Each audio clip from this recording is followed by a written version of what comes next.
Millions of refrigerators are discarded every year around the world.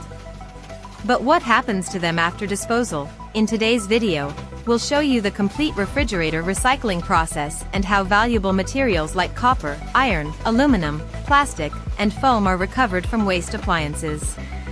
Recycling old refrigerators not only helps protect the environment by reducing waste and pollution, but also creates significant economic value through resource recovery. Regularly share real recycling plant operations, machine demonstrations, and waste recycling solutions from around the world. If you enjoyed this video or are interested in the recycling industry and recycling technologies, be sure to like, subscribe, and turn on notifications. Subscribe now and join us in building a more sustainable future.